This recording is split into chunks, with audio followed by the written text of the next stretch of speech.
आपका अपना channel before the exam में स्वागत करते हैं।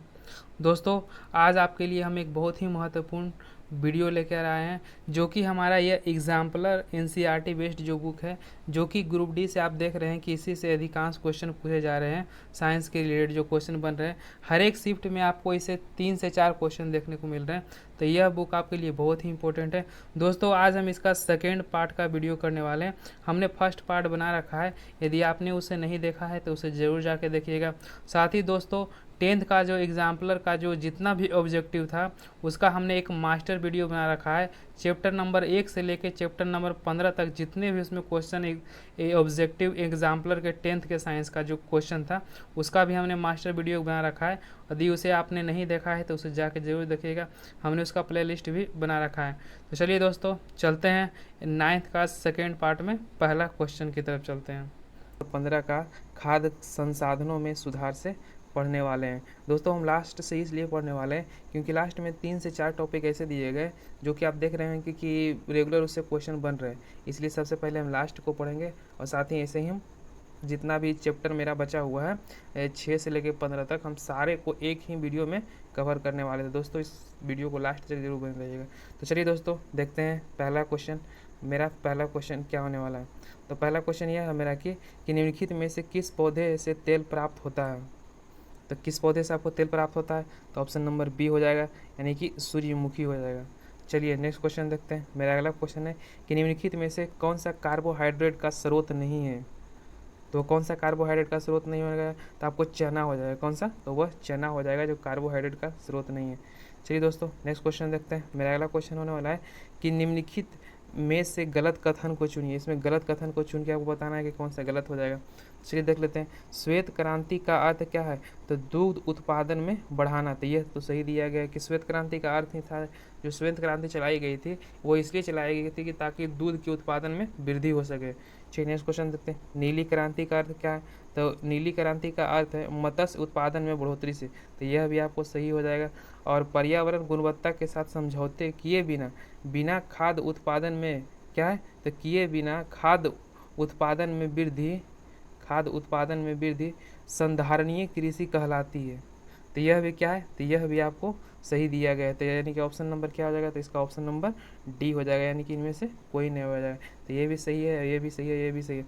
एक क्वेश्चन और पूछा जाता है कि जो भूरी क्रांति का संबंध किससे है। तो भूरी क्रांति का संबंध आपको उर्वरक से हो जाएगा। और एक पीली क्रांति आती है कि पीली क्रांति का संबंध किससे है। तो पीली क्रांति का संबंध किससे है, तो पीली क्रांति का संबंध आपको तेलहन से हो जाएगा। तो इसे भी आप जरूर याद रखिएगा, क्योंकि क्रांति से भी कई कई क्वेश्चन पूछे जाते हैं। दोस्तों, यह वीडियो बनाने का मेरा यह उद्देश्य है कि आपको कम समय में इसका टोटल रिवीजन इसमें करा दें। तो यह वीडियो को जरूर लास्ट तक देखिएगा यदि आपको नज़दीकी में एग्ज़ाम होने वाला है, क्योंकि यदि आप रिवीजन के पर्पज़ से देखते हैं तो कम समय में इसे हम एक ही वीडियो में रिवीजन करा देंगे। यदि आपने हमने पार्ट 1 भी बना रखा है, यदि उसे आपने नहीं देखा है तो उसे भी जरूर जाके देखिएगा। और साथ ही में हमने एनसीईआरटी का जो 10th साइंस का एक मास्टर वीडियो बना के रखा है, उसमें चैप्टर नंबर 1 से लेकर चैप्टर नंबर 15 तक के जितने भी ऑब्जेक्टिव क्वेश्चन दिए गए हैं, साथ में कुछ सब्जेक्टिव क्वेश्चन को जो इंपॉर्टेंट है उसको भी हमने करा रखा है। यदि आपने उसे नहीं देखा है तो उसे भी जरूर जाकर देखिएगा, क्योंकि उसका हमने प्लेलिस्ट भी बना रखा है। तो उससे भी क्वेश्चन 10th से अधिक क्वेश्चन पूछे जा रहे हैं, लेकिन 9th से थोड़ा कम क्वेश्चन पूछा है। लेकिन हाँ, नहीं, ये नहीं कि 9th से एक नहीं क्वेश्चन पूछा रहा है, 9th से भी क्वेश्चन पूछा जा रहा है। तो इसे भी आप जरूर ध्यान रखिएगा। तो चलिए दोस्तों, चलते हैं नेक्स्ट क्वेश्चन की ओर। दोस्तों, यदि आप हमारे चैनल पर नए हैं तो प्लीज़ इसे ज़रूर सब्सक्राइब कर लीजिए और बेल आइकन को भी दबा लीजिएगा, जिससे कि अगला वीडियो हम जब भी अपलोड करें, और इससे मेरा नेक्स्ट वीडियो होगा कि एनसीईआरटी के जितने भी महत्वपूर्ण क्वेश्चन होंगे उससे हम क्लियर, यानी कि छाट के, मतलब जो जो इंपॉर्टेंट क्वेश्चन होंगे उसका हम एक मास्टर वीडियो बना देंगे, जिसमें आपको बहुत ही इंपॉर्टेंट क्वेश्चन रहेगा। और जो ग्रुप डी का जितना भी महत्वपूर्ण टॉपिक आ रहा है उससे टॉपिक रिलेटेड भी हम नेक्स्ट वीडियो बनाते रहेंगे। तो दोस्तों, जो जो अभी तक हमारे चैनल को सब्सक्राइब नहीं किए इसे सब्सक्राइब कर लें और बेल आइकन को भी दबा दें, ताकि जब भी हम अगला वीडियो टॉपिक रिलेटेड या फिर एनसीईआरटी के जितने भी महत्वपूर्ण क्वेश्चन है उससे रिलेटेड वीडियो बनाए तो उसका नोटिफिकेशन सबसे पहले आपको मिले और अपनी तैयारी को और मजबूत करते रहें। इसीलिए आप चैनल को जरूर सब्सक्राइब कर लें। तो चलिए दोस्तों, मिलते हैं नेक्स्ट क्वेश्चन में। मेरा अगला क्वेश्चन होने वाला है कि देश की खाद्य समस्या को हल करने के लिए निम्नलिखित में से कौन आवश्यक है। तो देश की खाद्य समस्या को हल करने के लिए कौन सा आवश्यक हो जाएगा? तो इसका क्या हो जाएगा? तीसरा आंसर आपको ऑप्शन नंबर डी हो जाएगा। चलिए देख लेते हैं। उत्पादन को बढ़ाना तथा खाद्य भंडारण, यानी कि उत्पादन बढ़ाइएगा तो आपको खाद्य भंडारण भी करना पड़ेगा, यानी कि उत्पादन बढ़ा दिए खाद्य भंडारण किए ही नहीं तो फिर तो सब बेस्ट हो जाएगा। चलिए नेक्स्ट देख लेते हैं। लोगों को आसानी से खाद्यान्न का मिलना, यानी कि लोगों को जितना भी खाद्यान्न हो आसानी से प्रोवाइड किया जा सके। लोगों के पास लोगों के पास अन्य खरीदने का धन भी होना चाहिए, इसे भी दूर किया जा सकता है। तो चलिए दोस्तों नेक्स्ट क्वेश्चन को चलते हैं। मेरा अगला क्वेश्चन है कि सही वाक्य को इसमें चुन के बताना है कि इसमें जो दिया गया है ये कौन सा इसमें सही दिया गया है। चलिए देख लेते हैं। तो इसमें आपको यह सही दिया गया है कि पहला हो जाएगा क्या? तो संकरण का अर्थ आनुवांशिक रूप से दो असमान पादपों के बीच क्रॉसिंग करना कहलाता है। तो इसमें पूछा जा रहा है कि संकरण का जो अर्थ है वह क्या है? तो संकरण का अर्थ क्या है? तो आपको दो पादपों के बीच क्रॉसिंग कराना ही क्या कहलाता है? तो संकरण कहलाता है। तो यह क्या सही हो जाएगा? चलिए नेक्स्ट देख लेते हैं। ये आपको ऑप्शन नंबर 2, जो ऑप्शन 2 दिया गया यह गलत दिया गया, तो हम इसे नहीं पढ़ेंगे। चलिए ऑप्शन नंबर 3 को पढ़ लेते हैं। यह भी आपको सही दिया गया। किसी पादप में वांछित गुणों वाले जीन डालने से आनुवंशिकीय रूपांतरित फसल प्राप्त होती है। इसमें कहा जा रहा है कि किसी पादप में वांछित गुणों वाले जीन, यानी कि दूसरे गुण यदि डालते हैं तो आनुवांशिक रूप से रूपांतरित फसल होती है, यानी कि जो उसका गुण है वो अगले पौधे में भी देखने को मिलता है। तो यह बात भी सही दिया गया। तो ऑप्शन नंबर क्या हो जाएगा? तो ऑप्शन नंबर ए हो जाएगा। चलिए नेक्स्ट क्वेश्चन देखते हैं कि क्वेश्चन नंबर कितना हो जाएगा? क्वेश्चन नंबर 6 हो जाएगा कि मेरा कि खरपतवार फसलों को निम्नलिखित में से किस प्रकार प्रभावित करते हैं? जो खरपतवार होते हैं वो फसलों को निम्नलिखित में से किस रूप में प्रभावित करते हैं? तो वह किस रूप में आपको प्रभावित करते हैं? तो यह हो जाएंगे ऑप्शन नंबर सी, यानी कि पादप के अन्य संसाधनों में प्रतियोगिता के कारण पोषक पदार्थों की उपलब्धता की कमी। क्या है? तो पोषक पदार्थ की जो उपलब्धता की कमी होती है उसी को यह क्या करता है? यह प्रभावित करता है। चलिए नेक्स्ट क्वेश्चन देखते हैं। मेरा अगला क्वेश्चन है कि मधुमक्खी की निम्नलिखित जातियों में से कौन सी इटली की प्रजाति है? पूछी जा रही है कि मधुमक्खी की निम्नलिखित जातियों में से कौन सी स्पीसीज इटली की है, मानी कौन सी प्रजाति है जो इटली की है? तो कौन सा हो जाएगा? तो इसका ऑप्शन नंबर डी हो जाएगा, यानी कि एपिस मेलिफेरा है। क्या? तो एपिस मेलिफेरा हो जाएगा जो आपको इटली की प्रजाति है। दोस्तों आप वीडियो को 1 से 2 बार जरूर देख के जाइएगा, क्योंकि आप एक बार देखिएगा तो एक बार में आपको याद होने वाला है नहीं, क्योंकि वहाँ पे जाइएगा एक बार देख के तो आपको निश्चित रूप से वहाँ पर कन्फ्यूजन होगा। तो इस वीडियो को आप ज़रूर देखिएगा, और वीडियो देखने से पहले आप कोशिश कीजिएगा कि एक बार NCERT पढ़ के जरूर जाए, क्योंकि यदि आप NCERT बुक डिटेल्स में नहीं पढ़ते हैं और आप सिर्फ इस वीडियो को देख के जाते हैं तो आपको फ़ायदा होगा, लेकिन उतना फ़ायदा नहीं होगा। लेकिन आप यदि NCERT एक बार पढ़ लेते हैं और यह वीडियो को देखते हैं तो आपको निश्चित रूप से 100% आपको बेनिफिट मिलने वाला है। तो आप जिसके पास NCERT नहीं है तो वो NCERT एक बार ज़रूर पढ़ लें, क्योंकि NCERT से ही क्वेश्चन 80 से 90% साइंस के उसी से आ रहे हैं। तो उसको आप ज़रूर पढ़ के जाइएगा और यह भी वीडियो देख लीजिएगा। यदि आप नहीं पढ़ सकते हैं तो यह वीडियो को आप 2 से 3 बार जरूर देख लीजिएगा, ताकि वहाँ जाने के बाद कन्फ्यूज़न कम हो। नहीं तो वहाँ गए तो वहाँ से देखें फिर कि इसमें कौन सा ऑप्शन था या फिर कौन सा ऑप्शन होगा। तो 1 से 2 बार देख लीजिए, नहीं तो आप कहीं को बैठते हैं पढ़ने के लिए बैठे हुए हैं तो आपको ज़रूर इसे कॉपी पेन ले कर रखिएगा, ताकि वहाँ भी आप लिख सकें। तो चलिए दोस्तों नेक्स्ट क्वेश्चन की ओर चलते हैं। मेरा अगला क्वेश्चन क्या होने वाला है? मेरा अगला क्वेश्चन होने वाला है कि खाद के बारे में सही वाक्य को चुनिए। खाद्य के बारे में जो सही वाक्य को बताना है कि कौन सा आपको सही हो जाएगा। चलिए देख लेते हैं। तो इसका आंसर क्या हो जाएगा? तो इसका आंसर आपको हो जाएगा ऑप्शन नंबर बी, यानी कि 1 और 2 सही है। सिर्फ दोस्तों यहाँ पर देख रहे हैं कि हम आपको सिर्फ आंसर ही पढ़ते जा रहे हैं, ये नहीं कि हम यहाँ पर आपको क्वेश्चन जो गलत दिया गया है वो भी पढ़ दें, तो वहाँ पर जाके आप कन्फ्यूज ना हो जाए, इसीलिए सिर्फ हम आपको आंसर पढ़ते जा रहे हैं। चलिए से देखते हैं कि खाद में जैव पदार्थों की मात्रा अधिक होती है और पोषक पदार्थों की मात्रा क्या होती है? तो कम होती है। खाद्य पदार्थों में जैव पदार्थ की मात्रा क्या है? यह भी सही है, और यह रेतीली मृदा में जल भरण क्षमता को बढ़ाती है। तो यह भी क्या है? तो यह भी सही हो जाएगा, तो यानी कि ऑप्शन नंबर बी सही हो जाएगा। चलिए नेक्स्ट क्वेश्चन देखते हैं। मेरा अगला क्वेश्चन है कि पशुपालन निम्नलिखित उद्देश्यों में से किसके लिए किया जाता है? पशुपालन है वो किस उद्देश्य के लिए किया जाता है? दोस्तों आप समझ लीजिए कि आपको यह एग्जाम में यदि क्वेश्चन आ गया हूबहू यही क्वेश्चन, तो आप इसका आंसर क्या टिक आउट करके मारिएगा, या आप थोड़ा वीडियो को पॉज करके खुद से भी बनाइए तो इसका आंसर क्या होने वाला है। तो इसका आंसर क्या होने वाला है? तो इसका जो आपको आंसर होने वाला है ऑप्शन नंबर ए हो जाएगा, यानी कि दूध उत्पादन के लिए, मांस उत्पादन के लिए और कृषि कार्य के लिए हम क्या करते हैं, तो पशुओं का पालन करते हैं, ना कि उसे अंडा उत्पादन के लिए। सिर्फ ये क्या, ये अंडा उत्पादन इसमें गलत हो जाएगा। चलिए नेक्स्ट क्वेश्चन देखते हैं। मेरा अगला क्वेश्चन है कि निम्नलिखित में से कौन सी पशु भारतीय है। इसमें कौन सा पशु आपको भारतीय हो जाएगा, तो कौन सा हो जाएगा, तो इसका ऑप्शन नंबर ए हो जाएगा, यानी कि बॉस इंडिकस। इसको हम याद कैसे रखेंगे, इंडिया मतलब, इंडिया का मतलब क्या हो गया, IND होता है ना, कभी इंडिया क्या हो आप IND लिखते हैं, तो IND क्या हो गया, तो यहाँ देखिए आप इंडिया भी लिखा हुआ है, तो ए बॉस इंडिकस ये तो हो गया पहला आपको। और क्या चाहिए, तो बुबिलियस है क्या, तो बुबिलियस है, बुबिलियस ये भी क्या है, तो ये भी आपको भारतीय हो जाएगा। तो ये दोनों क्या है, तो ये दोनों आपको भारतीय हो जाएंगे। बुबली ये देखिए आप एक देसी नाम है, बोबली होता है, तो इंडिकस हो गया और बोबलियस आपको कौन सा है, तो भारतीय नाम है। ये आप देखो बुल्गेरियस, ये तो प्योर विदेशी लग रहा है, डोमेस्टिका ये भी देखिए विदेशी लग रहा है। तो चलिए नेक्स्ट क्वेश्चन की ओर चलते हैं। मेरा क्वेश्चन है कि निम्नलिखित में से कौन सा विदेशी नस्ल है, तो इसमें कौन सा विदेशी नस्ल हो जाएगा, तो ऑप्शन नंबर बी, यानी कि जो 2 और 3 दिया गया है, यानी कि जर्सी जो गाय होती है ना आपको ये विदेशी होती है, और ब्राउन स्विस होती है यह भी क्या होती है, तो आपको यह विदेशी नस्ल है। लेकिन ब्राउन है और जर्सी स्विस है, ये कौन सा है, ये आपको यह देसी नस्ल की है। चलिए नेक्स्ट क्वेश्चन देखते हैं। मेरा अगला क्वेश्चन है कि मुर्गी पालन निम्नलिखित में से किसकी वृद्धि के लिए की जाती है, तो यह किसकी वृद्धि के लिए किया जाता है, तो ऑप्शन नंबर ए हो जाएगा, यानी कि अंडे उत्पादन के लिए, और साथ ही किसे, तो चिकन मांस के लिए मुर्गी का उत्पादन या फिर वृद्धि किया जाता है। चलिए नेक्स्ट क्वेश्चन देखते हैं। मेरा अगला क्वेश्चन होने वाला है कि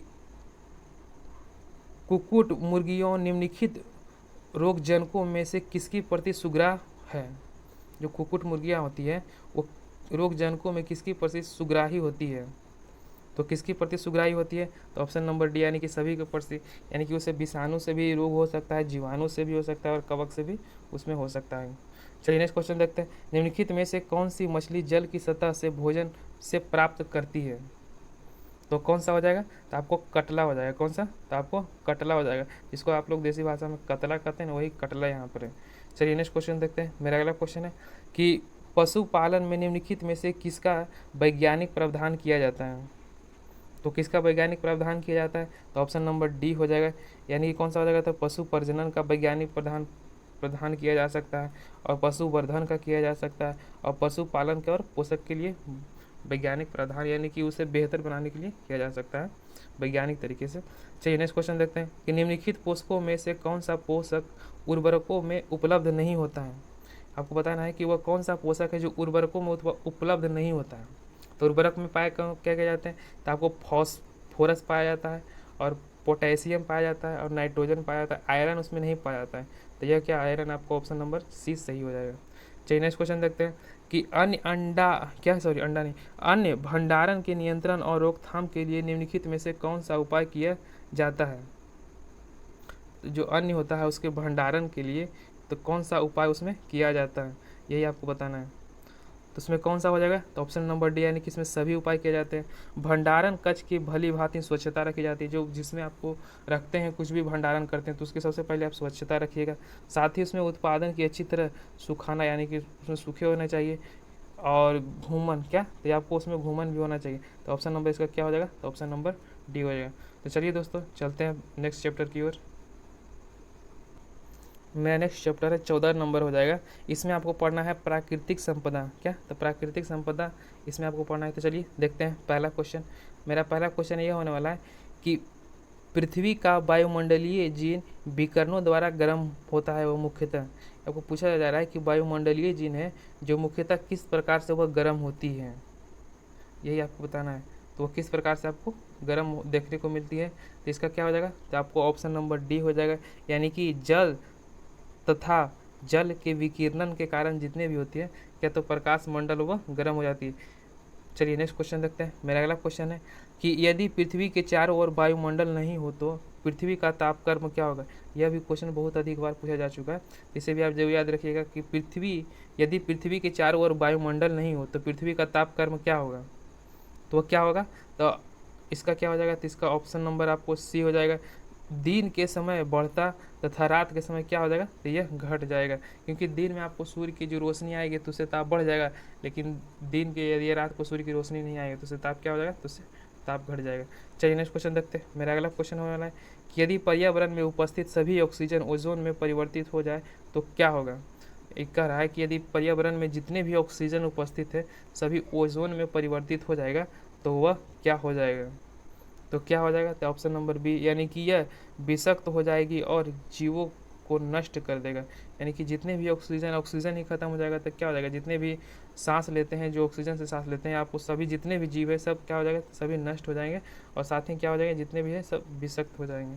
चलिए नेक्स्ट क्वेश्चन देखते हैं। मेरा अगला क्वेश्चन होने वाला है कि निम्न कारकों में से कौन सा एक कारक प्राकृतिक में मृदा बनावट पहल नहीं करता है। यानी कि कौन सा एक कारक है इसमें आपको मृदा बनाने में भाग नहीं लेता है, तो कौन सा हो जाएगा, तो आपको ऑप्शन नंबर डी यानी कि पॉलीथीन की थैली।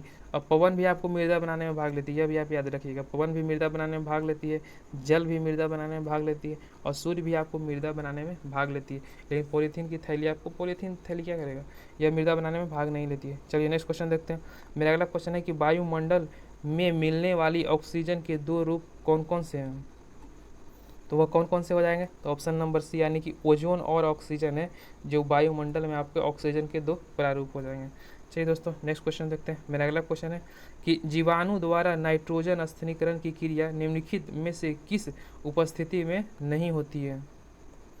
तो कौन सी किसकी उपस्थिति में आपको नहीं देखने को मिलती है, तो ऑप्शन नंबर यह बी हो जाएगा, या ऑक्सीजन की तत्व के रूप में यह नहीं देखने को मिलती है।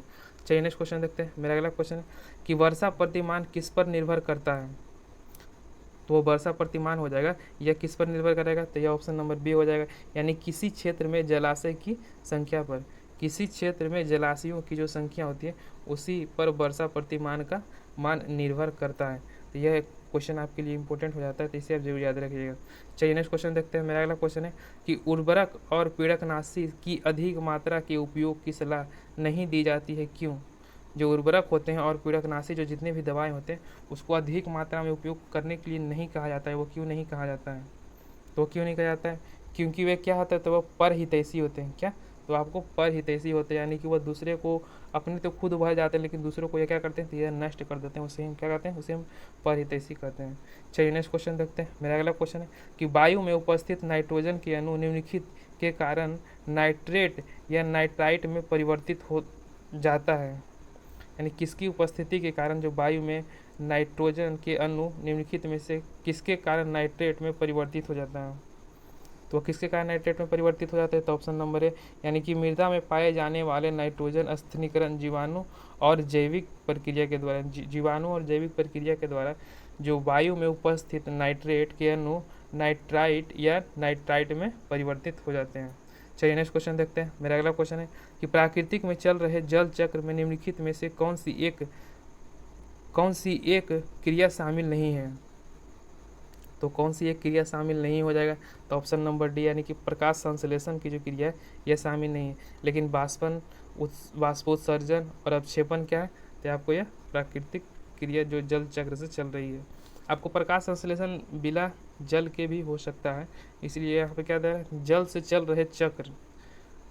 चलिए नेक्स्ट क्वेश्चन देखते हैं कि जल प्रदूषण शब्द को परिभाषित की गई से दी जा सकती है। यानी कि जो जल प्रदूषण शब्द को परिभाषित कई प्रकार से दी जाती है, निम्नलिखित में से किस कथन में उचित परिभाषित नहीं है, इसमें कौन सा आपको उचित परिभाषित नहीं हो जाएगा, तो ऑप्शन नंबर सी यानी कि जलाशयों में दाब में परिवर्तन होना है, आपको यह उचित परिभाषित नहीं हो जाएगा। चलिए नेक्स्ट क्वेश्चन देखते हैं। मेरा अगला क्वेश्चन होने वाला है, कौन सा क्वेश्चन है कि निम्नलिखित में से कौन सा ग्रीन हाउस गैस नहीं है। आपको ग्रीन हाउस गैस से भी देखते होंगे बार बार क्वेश्चन पूछा जाता है, तो उससे भी आप जरूर याद रख लीजिएगा कि यह कौन सा ग्रीन हाउस गैस से नहीं हो जाएगा, तो यह इसका कौन सा हो जाएगा, तो इसका ऑप्शन नंबर आपको डी हो जाएगा, यानी अमोनिया। क्या, तो अमोनिया आपको ग्रीन हाउस गैस से नहीं है। तो चलिए देख लेते हैं। कार्बन डाइऑक्साइड आपको ग्रीन हाउस गैस में ही आता है, और कार्बन मोनोऑक्साइड और कार्बन डाइऑक्साइड और मीथेन क्या है, ये सब आपको ग्रीन गैस हाउस गैसेस हो जाएंगे। कार्बन चक्र में कौन सा चरण सम्मिलित नहीं है, तो कार्बन चक्र में कौन सा चरण सम्मिलित नहीं हो जाएगा, तो ऑप्शन नंबर बी यानी कि वाष्पो उत्सर्जन हो जाएगा। चलिए नेक्स्ट क्वेश्चन देखते हैं। ओजोन छिद्र का अर्थ है, तो ओजोन छिद्र का अर्थ है जो आपको बताना है कि वह क्या हो जाएगा, तो आपको ओजोन परत का पतला होना, क्या? तो ओजोन परत का जो पतला होना है वही आपको ओजोन छिद्र का अर्थ होता है। ये नहीं कि वहाँ पे एक हॉल हो जाना है छिद्र कहलाता नहीं। ओजोन की जो मोटाई है जिसे हम डॉब्सन से नापते हैं, आप यह भी याद रखिएगा कि जो ओजोन परत की जो मोटाई है उससे हम किससे नापते हैं, तो उसको हम डॉब्सन में नापते हैं। और वहाँ जहाँ पर पतली हो जाती है उसे हमको क्या कहते हैं, तो उसे हम छिद्र करते हैं और उसी से फिर परावैंगनिक किरणें आने लगती है जो हमारे लिए बहुत ही हानिकारक हो जाती है। चलिए नेक्स्ट क्वेश्चन देखते हैं। अब मेरा अगला क्वेश्चन है कि ओजोन परत का ह्रास हो रहा है, क्यों हो रहा है? तो ओजोन परत का ह्रास क्यों हो रहा है, तो ऑप्शन नंबर सी हो जाएगा, यानी कि मनुष्य निर्मित यौगिक जिसमें फ्लोरीन क्लोरीन दोनों के यौगिक शामिल है अत्यधिक उपयोग हो रहे हैं। यानी कि मनुष्य द्वारा जो फ्लोरीन क्लोरीन का है यौगिक बनाकर उसमें अत्यधिक उपयोग किया जा रहा है, जिससे आपको ओजोन परत की ह्रास देखने को मिल रही है। और सबसे अधिक ओजोन परत को जो प्रभावित करता है वो कौन सा करता है, तो आपको CFC करता है, यानी कि क्लोरोफ्लोरोकार्बन करता है। यह भी आप याद रखिएगा। चलिए नेक्स्ट क्वेश्चन देखते हैं कि निम्नलिखित में से पर्यावरण की कौन सी समस्या हाल ही में उत्पन्न हुई है? तो वह कौन सी समस्या हाल ही में उत्पन्न हुई है, तो ऑप्शन नंबर डी यानी कि सभी हो जाएगा। ये जी ओजोन परत का ह्रास यानी कि पतला होना, और ग्रीन हाउस गैस प्रभाव भी हो जाएगा, और वैश्विक उष्मन यानी कि जो विश्व की जो देख रहे हैं कि ग्लोबल वार्मिंग जिसे कहते हैं वो ताप बढ़ रहा है। तो ताप बढ़ने से यह होता है कि जितने भी ध्रुव में जो आपको बर्फ़ जमे हुए हैं ना उसका टेम्परेचर यदि बढ़ जाएगा यानी कि जो पृथ्वी का, तो वह पिघलने लगता है और उसके पिघलने से जो जितने भी समुद्री तट पर जो लोग रहते हैं उसका क्या होता है, यदि बर्फ़ पिघलेगा तो समुद्र तट का जो पानी का जो स्तर है वो बढ़ने लगेगा, यानी कि समुद्र के किनारे जितने भी लोग हैं वो उनको क्या, उनके डूबने की नौबत आ जाती है। इसीलिए जो इंडोनेशिया का जो राजधानी है वही कारण से वहाँ पर चेंज कर दिया गया, और इंडोनेशिया की जो न्यू राजधानी बनी है वो नूर संतारा बनी है, यही सब रीज़न को लेकर। तो यह भी करंट में बहुत ही महत्वपूर्ण हो जाता है कि जो इंडोनेशिया की न्यू राजधानी है वो कौन सी बन रही है, तो नूर संतारा हो जाएगी। चलिए नेक्स्ट क्वेश्चन देखते हैं। मेरा अगला क्वेश्चन है कि जब हम सांस लेते समय वायु अंदर लेते हैं तो ऑक्सीजन के साथ नाइट्रोजन भी अंदर जाता है। इस नाइट्रोजन का क्या होता है? तो जो सांस लेते हैं तो उसमें ऑक्सीजन तो सिर्फ जाता नहीं है लेकिन आपको उसमें नाइट्रोजन भी जाता है, तो उसमें नाइट्रोजन का आपको क्या कार्य हो जाता है, तो क्या हो जाएगा, तो ऑप्शन नंबर आपको बी हो जाएगा। यह सांस छोड़ते समय कार्बन डाइऑक्साइड के साथ बाहर आ जाती है, इसका कोई कार्य नहीं है। ये क्या होती है, तो जब नाइट्रोजन अंदर चली जाती है जब सांस छोड़ते हैं तो उसके साथ यह क्या बाहर आ जाती है। चलिए नेक्स्ट क्वेश्चन देखते हैं। मेरा अगला क्वेश्चन होने वाला है क्वेश्चन नंबर 18 होगा कि ऊपरी मृदा में निम्नलिखित में से विद्यमान होता है, यानी कि ऊपरी जो मृदा होती है उसमें क्या क्या चीज़ विद्यमान होता है। तो चलिए देख लेते हैं। तो इसका आंसर क्या हो जाएगा, तो इसका आंसर आपको हो जाएगा ऑप्शन नंबर डी, यानी कि ह्यूमस सजीव और मृदा कणिकाएं इसमें होती है। चलिए नेक्स्ट क्वेश्चन देखते हैं। क्वेश्चन नंबर मेरा 19 हो जाएगा। आपको सही क्रम में बताना है इसमें कि कौन सा आपको सही क्रम हो जाएगा। तो इसका कौन सा सही क्रम हो जाएगा, तो यह आपको हो जाएगा ऑप्शन नंबर बी। सबसे पहले वायुमंडल में CO2, पादपों में जैव कार्बन और जंतुओं में जैव कार्बन, और मृदा में क्या होती है, तो अकार्बनिक इसमें बढ़ती जाती है, इसी क्रम में आपको देखने को मिलता है। चलिए नेक्स्ट क्वेश्चन देखते हैं। मेरा अगला क्वेश्चन है कि मृदा में खनिज का स्रोत कौन सा है। तो जो मृदा में खनिज का स्रोत है वो कौन सा हो जाएगा, तो ऑप्शन नंबर ए हो जाएगा, यानी कि जनक शैल जिसके मृदा बने होते हैं उसे वही खनिज के उसमें स्रोत होते हैं। चलिए नेक्स्ट क्वेश्चन देखते हैं कि पृथ्वी के कुल धरातल का कितना भाग जल से ढका हुआ है। तो वह कितना भाग हो जाएगा जो जल से ढका हुआ हो जाएगा, तो ऑप्शन नंबर बी, यानी कि यह 75% भाग हो जाएगा। नेक्स्ट क्वेश्चन देखते हैं कि जैव मंडल में जैविक घटक का निर्माण किसके द्वारा नहीं होता है। तो वह किसके द्वारा नहीं हो जाएगा, तो ऑप्शन नंबर डी हो जाएगा, यानी कि वह वायु के द्वारा नहीं होता है। नेक्स्ट क्वेश्चन देखते हैं कि वायुमंडल में कार्बन डाइऑक्साइड की मात्रा में वृद्धि से क्या नहीं होगा। यदि कार्बन डाइऑक्साइड की मात्रा यदि वायुमंडल में बढ़ जाए तो उसकी वृद्धि से किस पर असर नहीं पड़ेगा या फिर क्या नहीं होने वाला, तो कौन सा हो जाएगा, तो ऑप्शन नंबर डी, यानी कि जो मरुस्थलीय पादपों की प्रचुरता होगी तो इसमें आपको कोई असर नहीं देखने को मिलेगा। चलिए नेक्स्ट क्वेश्चन देखते हैं। ऑक्सीजन मुख्यतः किसके द्वारा वायुमंडल में बाष्पित होते हैं। तो वह किसके द्वारा बाष्पित होते हैं, तो ऑप्शन नंबर सी, यानी प्रकाश संश्लेषण के द्वारा आपको बाष्पित होते हैं। चलिए नेक्स्ट क्वेश्चन देखते हैं। ठंडे मौसम में कम दृश्यता का कारण क्या है। जो ठंडे मौसम में यदि आप देखते होंगे कि कम दूरी तक ही उसमें देखी पाती है, तो वह किसके कारण आपको देखने को मिलता है, तो ऑप्शन नंबर बी, यानी कि बिना दहन हुए कार्बन के कण वायु में निलंबित हाइड्रोकार्बन से मिल जाते हैं, तो इसीलिए क्या होते हैं, तो आपको ठंडे समय में कम देखने को मिलता है। चलिए नेक्स्ट क्वेश्चन देखते हैं। कम देखने को नहीं, कम दूरी देखने को मिलता है। चलिए नेक्स्ट क्वेश्चन देखते हैं। मेरा अगला क्वेश्चन है कि बंजर शैवाल पर लाइकेन की वृद्धि के बाद किसकी वृद्धि होती है। यह वहाँ पर बंजर है, यदि वहाँ पे लाइकेन की वृद्धि हो रही है, तो उसके बाद किसकी वृद्धि होगी? तो वह किसकी वृद्धि हो जाएगी? तो आपको ऑप्शन नंबर यानी कि वह मॉस की हो जाएगी। क्या? तो वह मॉस की हो जाएगी। चलिए नेक्स्ट क्वेश्चन देखते हैं। मेरा अगला क्वेश्चन है कि जलीय पर्यावरण में विशेष क्या है? जलीय पर्यावरण में विशेष तापक्रम में परिवर्तन प्रभावित कर सकता है। तो वह किसे प्रभावित करेगा? तो ऑप्शन नंबर ए जंतु और प्राणियों को यह प्रभावित करेगा। जंतु और प्राणियों को प्रभावित इसलिए करता है कि हर एक तापमान के लिए अलग अलग जंतु होते हैं। जैसे देखते हैं कि कितना जंतु है जो आपको ठंडे में ही सिर्फ रहते हैं, और कितना जंतु देखते हैं कि सिर्फ गर्मी में ही रहते हैं। तो यदि ताप परिवर्तन हो जाएगा, जहाँ ठंडा है वहाँ पर गर्म हो जाता है, तो जो जंतुएं रहती हैं उस पर बहुत ही बुरा असर पड़ेगा और उनकी मृत्यु भी हो जाती है। इसलिए सबसे अधिक असर उसी पर देखने को मिलता है। चलिए नेक्स्ट क्वेश्चन देखते हैं। मेरा अगला क्वेश्चन है कि मृदा अपरदन किसके द्वारा रोका जा सकता है? तो मृदा अपरदन आपको किसके द्वारा रोका जा सकता है? ऑप्शन नंबर ए हो जाएगा, यानी कि वनों के विकास करके। यानी कि जितना भी अधिक आप वन लगाइएगा, जितना भी अधिक वन लगाइएगा, जिससे क्या होगा? तो मृदा अपरदन, उसमें मृदा अपरदन मतलब मृदा का कटाव को हम रोक सकते हैं। इसका ऑप्शन नंबर क्या हो जाएगा? ऑप्शन नंबर ए हो जाएगा। चलिए नेक्स्ट क्वेश्चन देखते हैं। मेरा अगला क्वेश्चन है कि वनस्पति रहित मृदा पर जब वर्षा हो तो क्या होगी? यानी कि जहाँ वनस्पति है ही नहीं, वहाँ पर यदि वर्षा हो तो वहाँ पर आपको कौन सा नज़ारा या किस तरह को देखने को मिलेगा? तो ऑप्शन नंबर इसका बी हो जाएगा, यानी कि वर्षा का जल मृदा सतह को हानि पहुँचाएगा।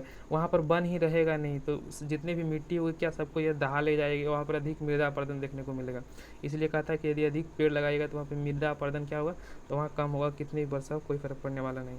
चलिए नेक्स्ट क्वेश्चन देखते हैं। मेरा अगला क्वेश्चन है, ये लास्ट क्वेश्चन होगा इस चैप्टर का। तो ऑक्सीजन निम्नलिखित में से किसके लिए हानिकारक है? तो ऑक्सीजन निम्नलिखित में से किसके लिए? ऑक्सीजन भी किसी के लिए हानिकारक हो सकता है, ये भी आप सोच सकते हैं।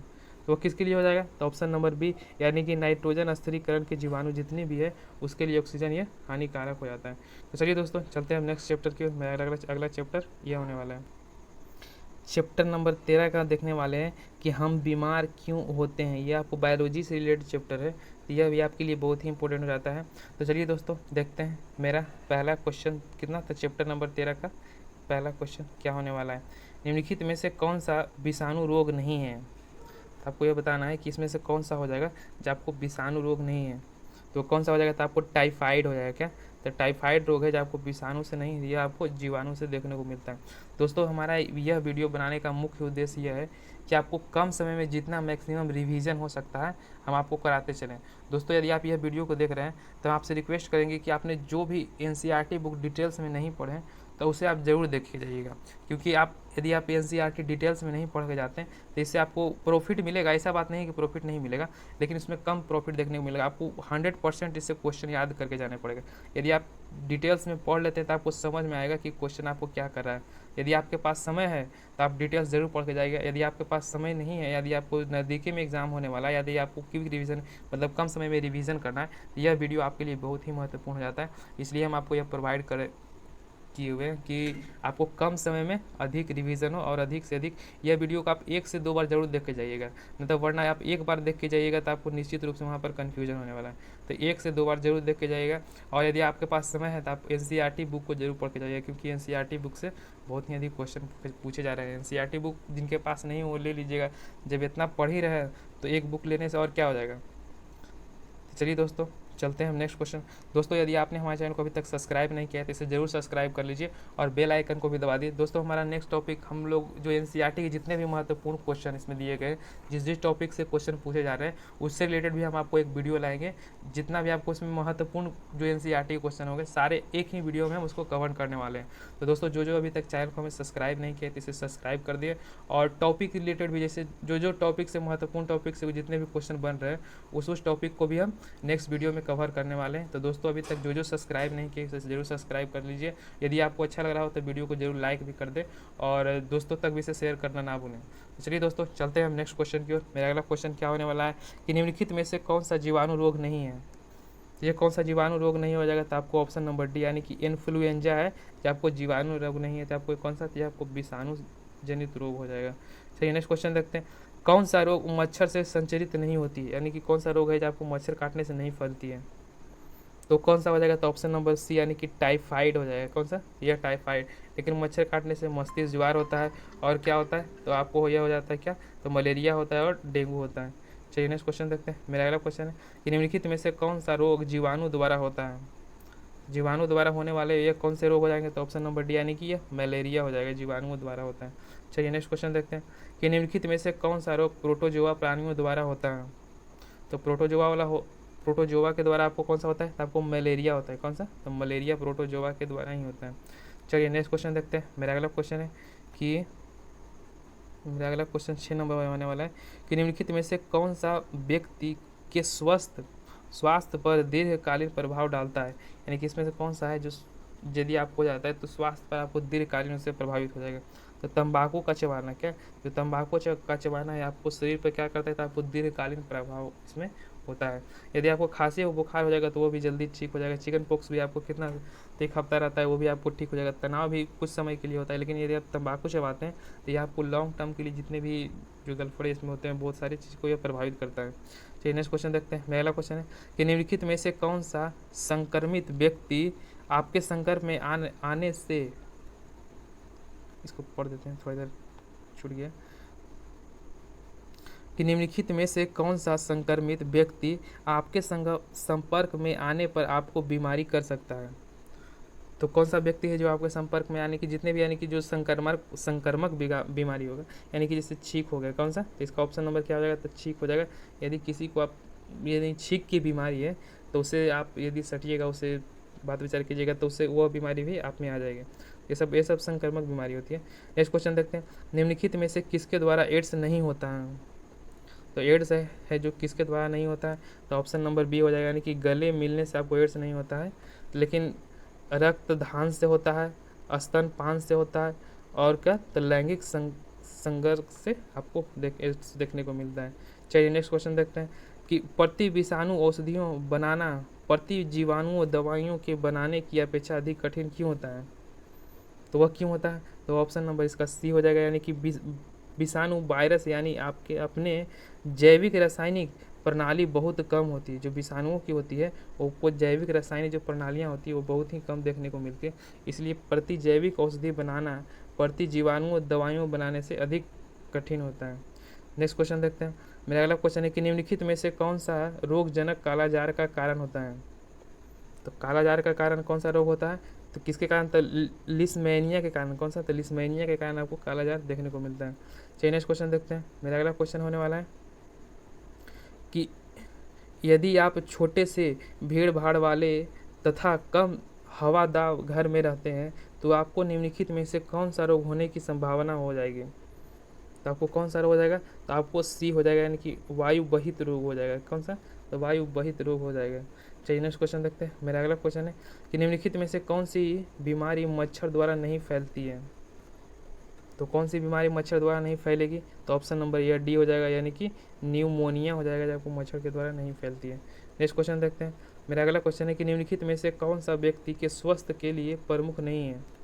स्वास्थ्य के लिए आपको प्रमुख नहीं हो जाएगा, तो ऑप्शन नंबर डी, यानी एक बड़े और सुसज्जित भवन में रहना है। ऐसा बात नहीं है कि जो बड़े और सुसज्जित भवन में रहते हैं उसका स्वास्थ्य ठीक ही होता है, उनका भी स्वास्थ्य गड़बड़ होता है। चलिए नेक्स्ट क्वेश्चन देखते हैं। मेरा अगला क्वेश्चन है कि निम्नलिखित में से गलत कथन का चयन कीजिए।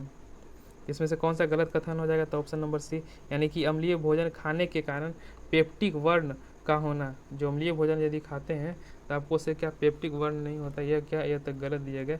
बाकी सब क्या है, तो आपको ऑप्शन नंबर सी हो जाएगा। बाकी सब सही दिए गए कि उच्च रक्तदाब अधिक वजन व्यायाम के ना करने के कारण होता है। यदि उच्च रक्तदाब हो रहा है तो अधिक वजन या फिर व्यायाम नहीं कर रहे हैं तो उसके कारण भी यह हो सकता है। चलिए नेक्स्ट क्वेश्चन देखते हैं। मेरा अगला क्वेश्चन है कि हमें अपने वातावरण में मच्छरों के प्रजनन को रोकना चाहिए, क्यों। तो वह क्यों रोकना चाहिए, तो ऑप्शन नंबर बी हो जाएगा, यानी कि बहुत सी बीमारियों को ये रोग वाहक होता है, इसलिए हमको मच्छरों को रोकना चाहिए। ये तो नॉर्मल क्वेश्चन हो गया। चलिए नेक्स्ट क्वेश्चन देखते हैं। आप अपने शहरों में पोलियो का उन्मूलन कार्यक्रम के बारे में जागरूक हैं, इसलिए बच्चों का टीकाकरण किया जाता है, क्यों। यानी कि जो बच्चों का टीकाकरण जो पोलियो का किया जाता है वह क्यों किया जाता है, यहाँ पे पूछा जा रहा है। तो वह क्यों किया जाता है, तो ऑप्शन नंबर सी, यानी कि यह शरीर में रोग प्रतिरोधकता उत्पन्न करता है, यानी कि जो रोग प्रतिरोधकता जो रोगाणु होती है उसको ये अधिक उत्पन्न करता है और रोगों से लड़ने की क्षमता देता है। चलिए नेक्स्ट क्वेश्चन देखते हैं कि विषाणुओं से हेपेटाइटिस रोग होता है, यह रोग निम्नलिखित में से किस एक द्वारा संचरित होता है। तो किस एक के द्वारा यह संचरित होता है, तो ऑप्शन नंबर यह बी हो जाएगा, यानी कि जो हेपेटाइटिस होता है रोग वह जल के द्वारा ही संचरित होता है। चलिए नेक्स्ट क्वेश्चन देखते हैं। मेरा अगला क्वेश्चन होने वाला है कि वेक्टर संवाहक का सही परिभाषा कौन सा है। तो जो वेक्टर जो संभवक हो गए उससे सही परिभाषा कौन सा हो जाएगा? तो ऑप्शन नंबर ए हो जाएगा। चलिए एक को पढ़ते हैं। वह सूक्ष्म जीव जो संक्रमण कारकों के एक रोगग्रस्त व्यक्ति को दूसरे स्वास्थ्य व्यक्ति तक ले जाता है उसे क्या कहते हैं? उसे वेक्टर। चलिए देखते हैं मेरा अध्याय कितना हो जाएगा। तो अध्याय 11 का कार्य एवं ऊर्जा से संबंधित जितने भी इसमें एनसीईआरटी में एग्जाम्पलर में क्वेश्चन दिए गए सारे क्वेश्चन को हम इसमें देखने वाले हैं। चलिए देखते हैं मेरा पहला क्वेश्चन क्या होने वाला है कि जब कोई पिंड मुक्त रूप से पृथ्वी की ओर गिरती है तो इसकी कुल ऊर्जा क्या होती है? इसकी कुल ऊर्जा क्या हो जाएगी? तो आपको अचर रहेगी। क्या? तो अचर रहेगी, मतलब जिसकी ऊर्जा जैसे पहले थी उसी तरह की इसमें ऊर्जा बनी रहेगी। चलिए नेक्स्ट क्वेश्चन देखते हैं। मेरा अगला क्वेश्चन है कोई कार किसी समतल सड़क पर त्वरित होकर अपने प्रारंभिक वेग का 4 गुना, क्या? तो उसकी जो प्रारंभिक वेग है उसके 4 गुना वह प्राप्त कर लेती है, तो यह प्रक्रिया में कार की जो स्थितिज ऊर्जा है वह क्या हो जाएगी? तो उसकी कार की जो स्थिति हो जाएगी क्या हो जाएगी? तो आरंभिक ऊर्जा से वह 16 गुना हो जाएगी। कितना? तो आरंभिक ऊर्जा से वह 16 गुना हो जाएगी। तो 4 का स्क्वायर कितना होता है? तो आपको 4 का स्क्वायर कितना हो जाएगा? तो 4 का स्क्वायर वह 16 हो जाएगा। यहाँ पे यदि दुगुना दिया रहता तो कितना हो जाएगा? तो आपको 2 का स्क्वायर कर दीजिएगा तो वह 4 गुनी हो जाएगी। नेक्स्ट क्वेश्चन देखते हैं कि ऋणात्मक कार्य के प्रकरण में बल एवं विस्थापन के बीच का कोण कितना होता है? तो बल और जो विस्थापन के बीच का कोण होता है वह कितना होता है? तो आपको ऑप्शन नंबर डी यानी कि वह 180 डिग्री हो जाता है।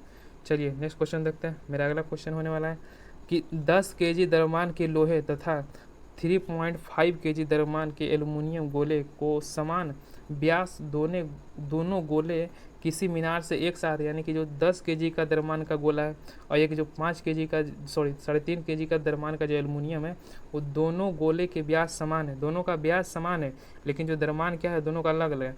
उसको एक मीनार की ऊंचाई से साथ में ही गिराया जाता है, वे भूतल से 10 मीटर ऊपर है, तब इसकी जो समान होती है यानी कि उसकी क्या चीज़ में समान रहेगी? तो क्या चीज़ की समान होनी है? यानी कि उसकी जो त्वरण होगी वो क्या होगी? तो वो आपको समान देखने को मिलेगी। चलिए नेक्स्ट क्वेश्चन देखते हैं। मेरा अगला क्वेश्चन है कि कोई लड़की अपने पीठ पर 3 केजी द्रव्यमान का बस्ता उठाए किसी समतल सड़क पर 300 मीटर की दूरी तय करती है, उसके द्वारा गुरुत्वाकर्षण बल के विरुद्ध किए जाने वाला कार्य क्या होगा?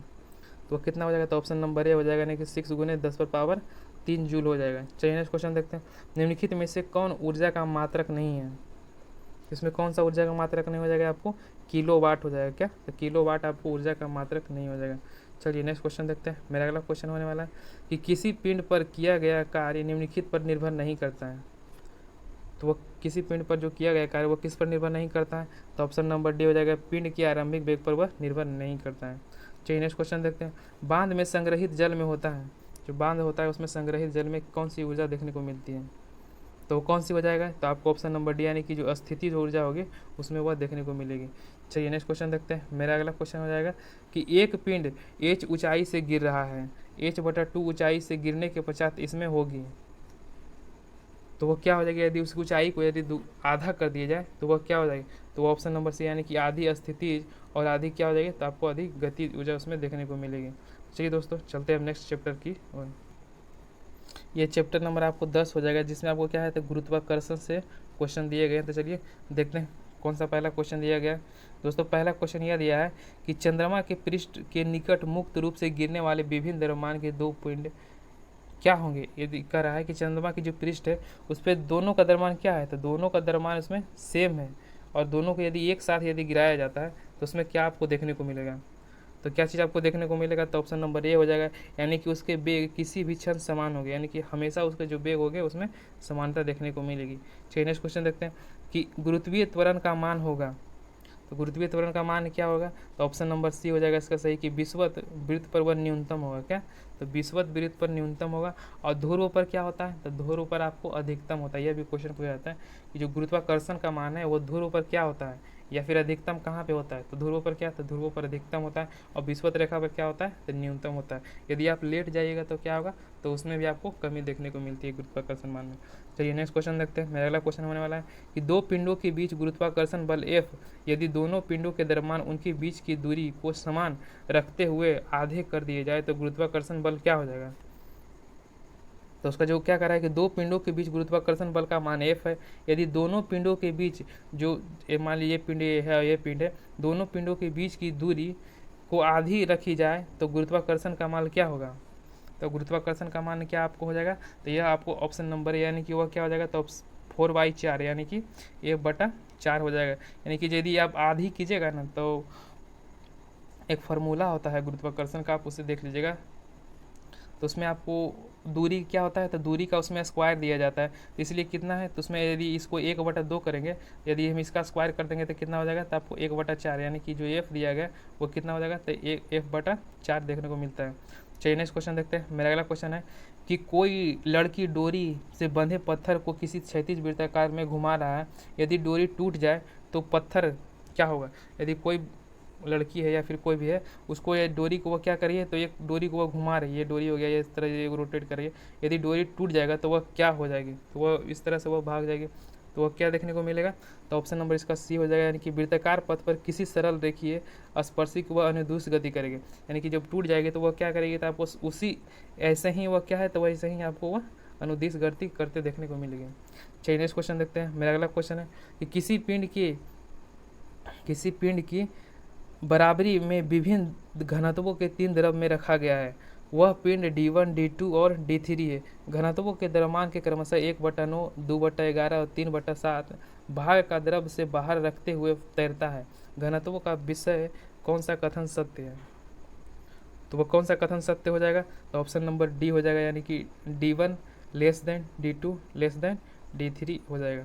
चलिए नेक्स्ट क्वेश्चन देखते हैं। मेरा अगला क्वेश्चन है कि संबंध में बताना है कि आपको F बराबर G/md² में जी राशि क्या है, तो आपको जी राशि क्या हो जाएगा, तो ऑप्शन नंबर डी, यानी कि प्राकृतिक की जो सर्वत्र मान होता है, नियतांक होता है, वह इसमें जी प्रदर्शित कर रहा है। चलिए नेक्स्ट क्वेश्चन देखते हैं। गुरुत्वाकर्षण के नियम में गुरुत्वाकर्षण बल क्या है, तो जो गुरुत्वाकर्षण का जो नियम है उसमें गुरुत्वाकर्षण बल क्या है, तो क्या हो जाएगा, तो ऑप्शन नंबर सी, यानी कि द्रव्यमान रखने वाली किन्हीं भी 2 पिंडों के बीच की यह दूरी को यह दर्शाता है। चलिए नेक्स्ट क्वेश्चन देखते हैं।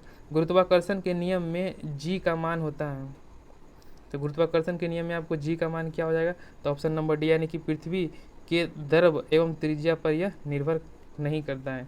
तो जी का मान है, आप यह जरूर याद रखिएगा, ये बहुत ही इंपॉर्टेंट पॉइंट हो जाता है कि जो जी का जो मान है वह किस पर निर्भर नहीं करता है, तो वह द्रव्यमान पर और त्रिज्या पर आपको निर्भर नहीं करता, ये आप कन्फर्म जरूर याद रखिएगा।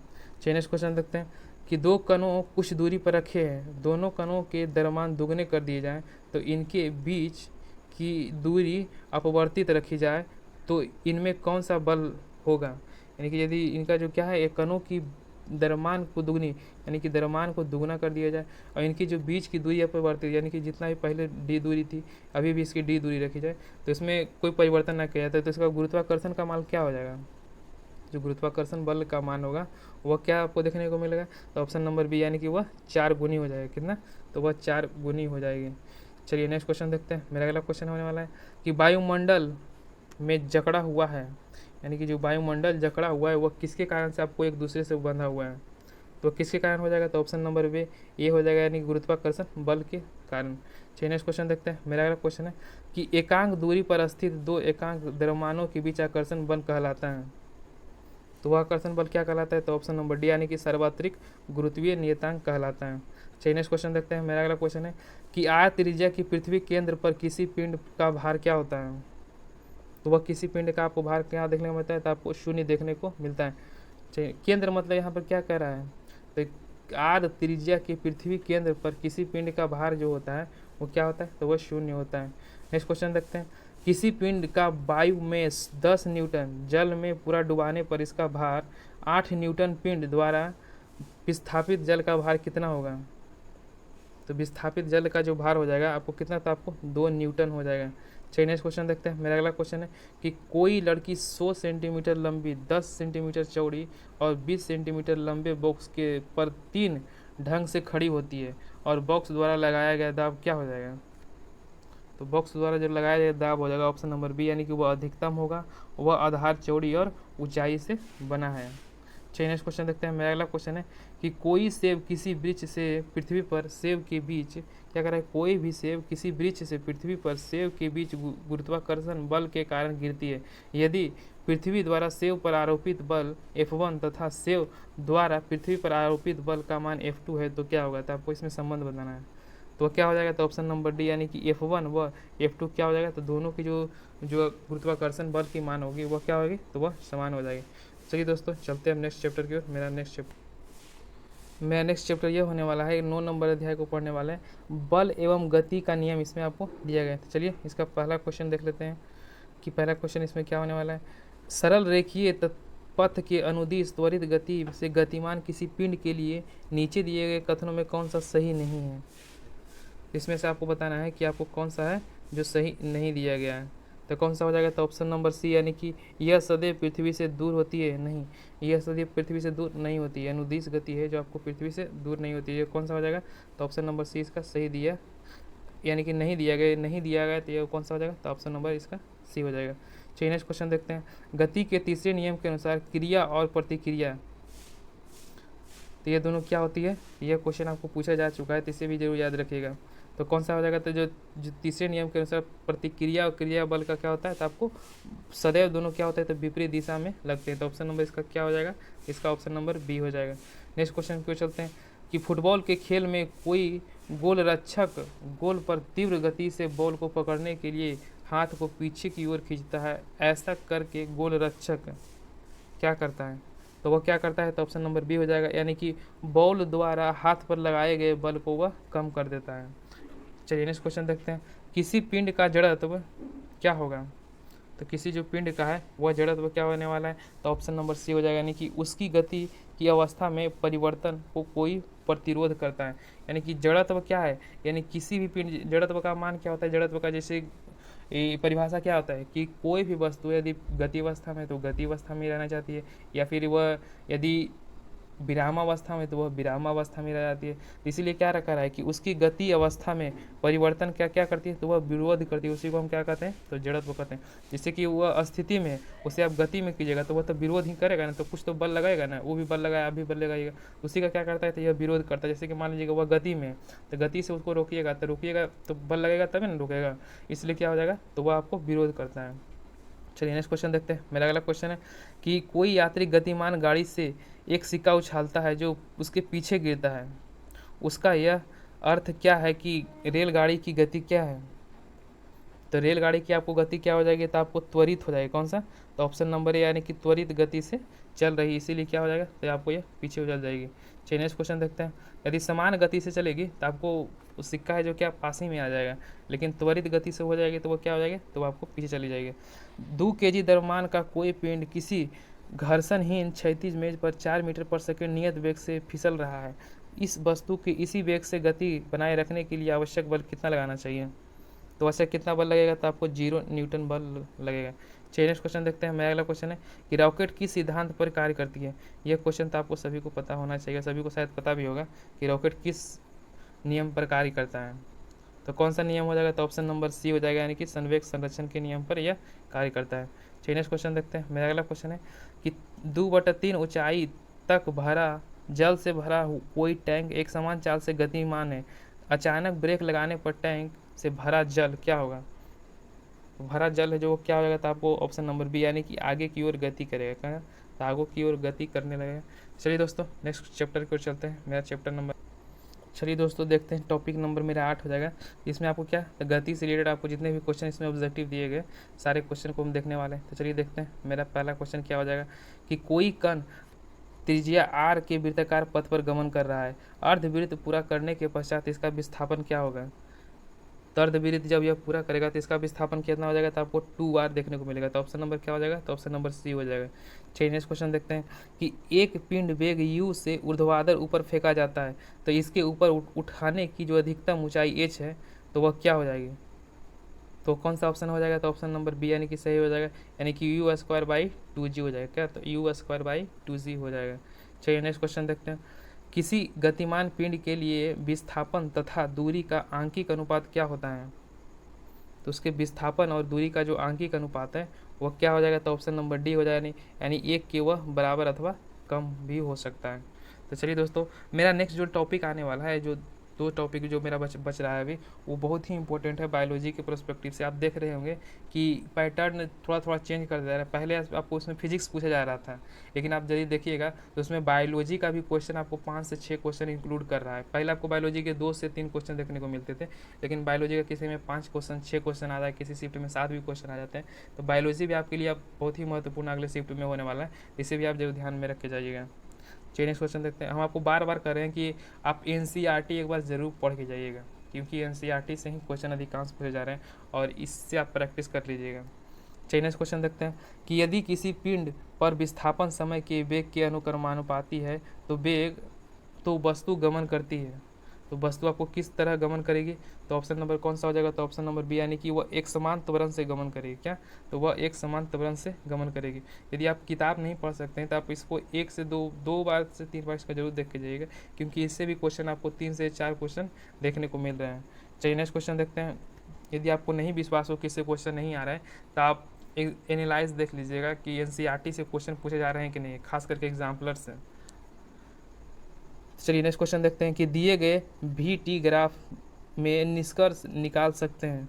आपको ये ग्राफ दिया गया है, आपको इससे निष्कर्ष, देखिए वहाँ पर क्वेश्चन ग्राफ का भी पूछा जाता है, इसलिए आप इसमें ग्राफ भी दिया गया है, तो इसमें आपको इसका निष्कर्ष क्या निकलेगा यह बताना है। तो इसका क्या हो जाएगा? तो ऑप्शन नंबर ए हो जाएगा, यानी एक समान गति कर रहा है। क्या? तो वह एक समान, आपको देखिए टी के समय जो टी भी आपको समान दिया गया है और भी आपको जो यू है, सॉरी भी है, जो आपको क्या है, यह दोनों समान समय से समान गति से चल रही, यानी कि 10 मीटर, इसका भी मान आपको 10 मीटर हो गया और ये सही समय पर, यानी कि एक समान समय में जो त्वरण हम किसे कहते हैं, यदि यही ऐसे दिया रहता तो इसमें क्या हो जाता है, तो ये आपको त्वरण को दर्शाता है, क्योंकि यहाँ पर देखिए त्वरण का मान कुछ अलग होता है, यहाँ पर कुछ अलग होता है, यहाँ पर कुछ अलग होता है। यदि आपको यह सीधी दिया रहेगा तो यह क्या दर्शाएगा? तो आपको त्वरण की ओर दर्शाएगा, लेकिन यह है तो आपको क्या है, तो आपको यह समय को दर्शा रहा है। चलिए नेक्स्ट क्वेश्चन देखते हैं। मेरा अगला क्वेश्चन है कि मान लीजिए कि कोई लड़का 10 मीटर पर सेकंड की नियत गति से चल रहे हैं, मेरी गो राउंड झूले पर सवारी करने का आनंद ले रहे, तो इसे ज्ञात होगा कि वह लड़का क्या है। तो उसके सापेक्ष में वह लड़का क्या हो जाएगा? तो वह त्वरण गति से कर रहा है, यानी कि त्वरित गति में हो जाएगा। चलिए नेक्स्ट क्वेश्चन देखते हैं। भीटी ग्राफ द्वारा घेरा गया क्षेत्रफल किसी भौतिक राशि को निरूपित करता है जिसकी मात्रक है। तो जिसकी मात्रक क्या हो जाएगी? तो ऑप्शन नंबर बी, यानी कि ए मीटर हो जाएगा। चलिए नेक्स्ट क्वेश्चन देखते हैं। मेरा अगला क्वेश्चन होने वाला है कि ग्राफ दिया गया है 8.2 में, देखिए ग्राफ दिया गया, इससे आपको बताना है कि 4 car A B C D किसी समतल सड़क पर गति कर रही है, तो इनकी समय दूरी ग्राफ दर्शाया गया है, तो सही कथन को बताना है। तो सही कथन इसमें कौन सा हो जाएगा? तो इसका सही कथन आपको ऑप्शन नंबर बी हो जाएगा, यानी कि बी सबसे धीमी गति से चल रही है। कौन सा? तो बी आपको सबसे धीमी गति से चल रही है, क्योंकि देखिए यहाँ क्या है, तो इसकी चाल है जो बहुत ही कम है और ये इसकी चाल देखिए बहुत ही अधिक हो जाएगी। चलिए नेक्स्ट क्वेश्चन देखते हैं। मेरा अगला क्वेश्चन होने वाला है कि इसमें बताना है कि कौन सा ग्राफ एक समान गति से सही निरूपित कर रहा है। तो समान गति से आपको सही निरूपित करने वाला ग्राफ कौन सा हो जाएगा? तो ऑप्शन नंबर ए हो जाएगा। कौन सा? तो ये ऑप्शन नंबर ए हो जाएगा। चलिए नेक्स्ट क्वेश्चन देखते हैं। मेरा अगला क्वेश्चन होने वाला है कि वेग समय ग्राफ की प्रवणता से प्राप्त होता है। वेग समय के ग्राफ की जो प्रवणता, ये सब सारे क्वेश्चन है जिसमें इम्पोर्टेंट देंगे आपको, डायरेक्ट इसी तरह के क्वेश्चन भी एग्जाम में भी देखने को मिलेंगे। तो वेग समय ग्राफ की जो प्रवणता से प्राप्त क्या होता है? तो ऑप्शन नंबर सी, यानी कि त्वरण प्राप्त होता है। अभी हमने बताया था कि त्वरण कैसे निकलता है। चलिए नेक्स्ट क्वेश्चन देखते हैं। मेरा अगला क्वेश्चन आपको यह इसमें लास्ट क्वेश्चन हो जाएगा कि नीचे दिए गए प्रकरणों में से किसमें चली गई दूरी तथा विस्थापन का परिमाण समान होता है। तो किसका परिणाम समान होता है? तो ऑप्शन नंबर ए, यदि एक सीधी सड़क पर गमन कर रही है तो ये दोनों का विस्थापन का मान क्या हो जाएगा? तो यह समान हो जाएगा। चलिए दोस्तों चलते हैं नेक्स्ट चैप्टर की ओर। यहाँ से आपको देखिए बायोलॉजी प्रारंभ, 6 चैप्टर से आपको क्या होगा, अध्याय 6 से बायोलॉजी यहाँ पर प्रारंभ हो गया। तो 6 के बाद हम 7 को कवर कर लेंगे। तो बायोलॉजी को हम देखते हैं। बायोलॉजी का भी क्वेश्चन आपको ग्रुप डी में अब पूछा जा रहा है, तो अधिक मात्रा में पूछा जा रहा है, ये नहीं कि 1 से 2 क्वेश्चन ही पूछा जा रहे हैं। अब इसकी जो संख्या अभी बढ़ाई गई तो यह भी आपके लिए इंपॉर्टेंट हो जाता है, तो यह भी जरूर देखिएगा। तो चलिए देखते हैं पहला क्वेश्चन क्या होने वाला है कि निम्नलिखित में से कौन से ऊतक में मृत कोशिकाएँ पाई जाती है। तो आपको ये कौन सा ऊतक हो जाएगा जिसमें आपको मृत कोशिकाएं भी देखने को मिलती हैं? तो वो कौन सा हो जाएगा? चलिए आप लोग बताइएगा कि वो कौन सा ऊतक हो जाएगा जिसमें आपको मृत कोशिकाएं देखने को मिलती है। तो कौन सा हो जाएगा? तो आपको दृढ़, ऑप्शन नंबर क्या हो जाएगा? तो आपको बी हो जाएगा, आपको दृढ़ ऊतक हो जाएगा। तो उसमें क्या होती है? तो आपको मृत कोशिकाएं देखने को मिलती हैं। चलिए नेक्स्ट क्वेश्चन देखते हैं। गलत वाक्य को चुनकर बताना है कि इसमें से कौन सा गलत वाक्य हो जाएगा। तो कौन सा हो जाएगा? तो ऑप्शन नंबर बी, यानी कि शीर्ष स्थल तथा अंतर्विष्टीय विभोजोत्तक अस्थायी ऊतक होते हैं। तो नहीं, ये अस्थायी ऊतक नहीं होते हैं, यह आपको गलत दिया गया। बाकी सब क्या है? तो बाकी सब आपको सही दिया गया। चलिए नेक्स्ट क्वेश्चन देखते हैं। मेरा अगला क्वेश्चन है कि तने के परिधि निम्नलिखित में से किसके कारण बढ़ती है। जो तने की परिधि होती है वो निम्नलिखित में से किसके कारण आपको बढ़ती हुई प्रतीत होती है। तो किसके कारण हो जाएगा, तो ऑप्शन नंबर बी यानी कि पार्श्व विभोजोत्तक के कारण। कौन सा, तो जो पार्श्व विभोजोत्तक के कारण जो तने की जो वृद्धि होती है वो इसी के कारण आपको देखने को मिलती है। चलिए नेक्स्ट क्वेश्चन देखते हैं। मेरा अगला क्वेश्चन है कि कौन सी कोशिका में छिद्रिल कोशिका भित्ति नहीं होती है। तो छिद्रिल कोशिका भित्ति किस में नहीं होती है, तो आपको ऑप्शन नंबर बी यानी कि सहचर कोशिकाएं में छिद्रिल कोशिका भित्ति नहीं होती है।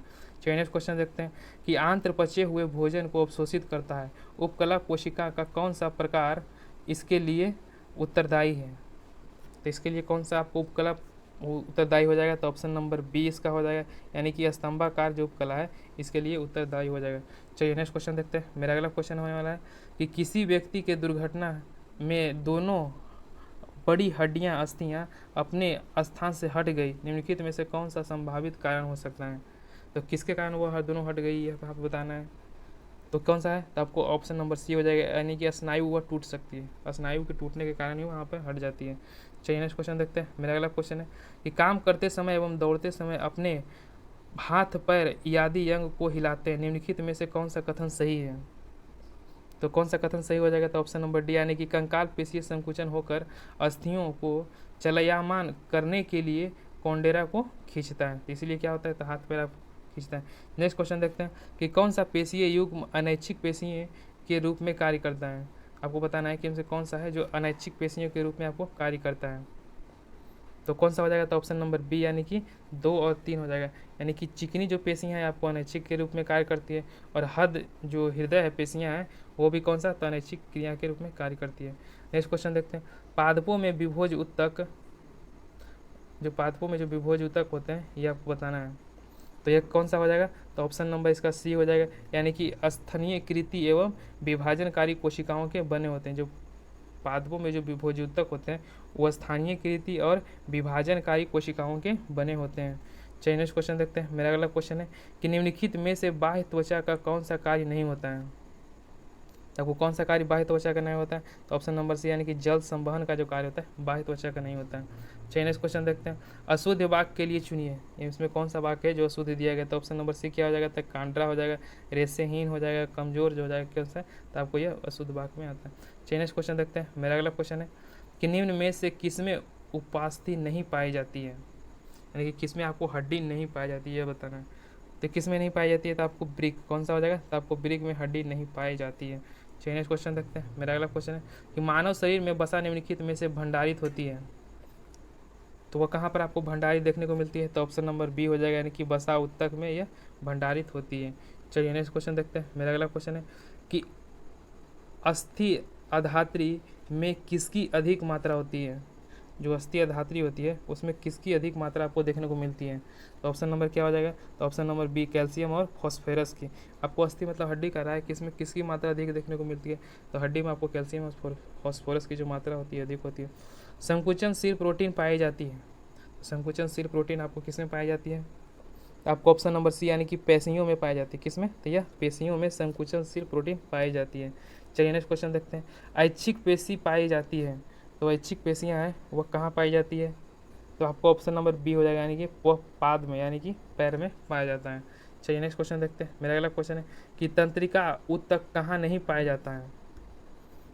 तंत्रिका ऊतक है वह कहाँ नहीं पाया जाता है, तो ऑप्शन नंबर बी यानी कि कंडराओं में, कहते हैं कंडराओं में जो तंत्रिका ऊतक होती है वह नहीं पाई जाती है। नेक्स्ट क्वेश्चन देखते हैं। तंत्रिका कोशिका में कौन नहीं होता है, तंत्रिका कोशिका में आपको कौन नहीं होता है, तो ऑप्शन नंबर सी यानी कि कंडराएं नहीं होती है, कंडराएं में नहीं होती है। चलिए नेक्स्ट क्वेश्चन देखते हैं। क्वेश्चन नंबर मेरा 19 हो जाएगा कि निम्नलिखित में से कौन सी संरचनाएं ऊतकों को मरम्मत तथा अंगों में खाली स्थान को भरने में सहायता करती है। जहाँ पे आपको ऊतक को मरम्मत करना है या फिर खाली स्थान ऊतक को भरना है, तो वहाँ पर कौन सा ऊतक सहायक होती है, तो वह कौन सा ऊतक हो जाएगा, तो ऑप्शन नंबर सी यानी कि जो गार्गिक हो जाएंगी, जो गार्गिका ऊतकें हो जाएंगी वो क्या, यह सहायता करती है। चलिए नेक्स्ट क्वेश्चन देखते हैं। मेरा अगला क्वेश्चन है कि निम्नलिखित में से कौन सा पेशीय ऊतक जो बिना थके जल भर लगातार कार्य करता है, जीवन भर लगातार। निम्नलिखित में से कौन सा पेशीय ऊतक जो जीवन भर लगातार कार्य करता है, तो कौन सा ऊतक हो जाएगा, तो ऑप्शन नंबर बी यानी कि हृदय है, जो आपको जीवन जब से स्टार्ट होता है और जब तक लास्ट नहीं होता तो आपको जीवन भर यह क्या करता है, तो लगातार कार्य ही करता रहता है। चलिए नेक्स्ट क्वेश्चन देखते हैं। और जहाँ यह कार्य करना बंद कर दिया तो समझ सकते हैं क्या होगा। नेक्स्ट क्वेश्चन देखते हैं। मेरा अगला क्वेश्चन है कि निम्नलिखित में से कौन सी कोशिकाएं शरीर के उपास्थीमय ऊतकों में पाई जाती है। तो कौन सी ऊतक हो जाएगी, तो ऑप्शन नंबर डी यानी कि उपास्थि अणु हो जाएगी। कौन सा, तो उपास्थि अणु हो जाएगी। नेक्स्ट क्वेश्चन देखते हैं कि फ्लोएम में पाए जाने वाले निर्जीव पदार्थ हैं। तो फ्लोएम में जो पाए जाने वाले निर्जीव पदार्थ है वो कौन से हो जाएंगे, तो ऑप्शन नंबर बी यानी कि फ्लोएम तंतु हो जाएंगे। कौन सा, तो फ्लोएम तंतु हो जाएंगे। चलिए नेक्स्ट क्वेश्चन देखते हैं। मेरा अगला क्वेश्चन है निम्नलिखित में से किसमें परिपक्वता के समय केंद्रक लोप नहीं होता है। तो केंद्रक लोप आपको किसमें परिपक्वता के समय नहीं देखने को मिलता है, तो ऑप्शन नंबर क्या हो जाएगा, ऑप्शन नंबर ए यानी कि सहचर कोशिकाएं हो जाएगी। जितने भी आपको सहचर कोशिकाएं हो जाएगी जब उसकी परिपक्व अवस्था होती है तो केंद्रक लोप उसमें नहीं देखने को मिलती है। चलिए नेक्स्ट क्वेश्चन देखते हैं। मरुस्थलीय पादपों में जल ह्रास की दर निम्नलिखित में से किसके कारण कमी आती है। तो किसके कारण आपको कमी देखने को मिलती है, तो ऑप्शन नंबर ए यानी कि उपत्वचा क्यूटिकल के कारण। नेक्स्ट क्वेश्चन देखते हैं। मेरा अगला क्वेश्चन है एक लंबे वृक्ष में अनेक शाखाएं होती है, इन शाखाओं में जल के परिवर्तीय संवहन में सहायता करने वाले ऊतक का नाम क्या है। जो लंबी लंबी वृक्ष होते हैं उसमें जल का जो संवहन होता है वह किसके द्वारा होता है, तो किसके द्वारा होता है, तो वह जाइलम वाहिका के द्वारा होता है। जितने भी जाइलम वाहिका होती है इसी के द्वारा आपको जल का संवहन किया जाता है। नेक्स्ट क्वेश्चन देखते हैं। मेरा अगला क्वेश्चन है कि खेत में उगे गन्ने में पौधे के अग्र भाग को यदि काट दिया जाए तो यह पौधा लंबाई में बढ़ता है, ऐसा निम्नलिखित में से किस कारण होता है। तो ऐसा किस कारण से आपको देखने को मिलता है, तो ऑप्शन नंबर डी हो जाएगा यानी कि अंतर्वेशीय विभोजोतक के कारण यह होता है। चलिए नेक्स्ट क्वेश्चन देखते हैं। एक कील को वृक्ष के तने में भूमि सतह से 1 मीटर की ऊंचाई पर ठोक दिया जाता है। 3 वर्ष के पश्चात यह कील कहाँ होगा। ये कह रहा है कि कोई भी वृक्ष है उसमें कील को 3 मीटर ऊंचाई पर ठोक देते हैं तो 3 वर्ष के पश्चात देखेंगे तो वो कील कहाँ जाएगी, तो वह कहाँ रहेगी, तो आपको ऑप्शन नंबर सी यानी कि उसी स्थान पर वह बनी रहेगी। क्या, तो आपको उसी स्थान पर बनी रहेगी।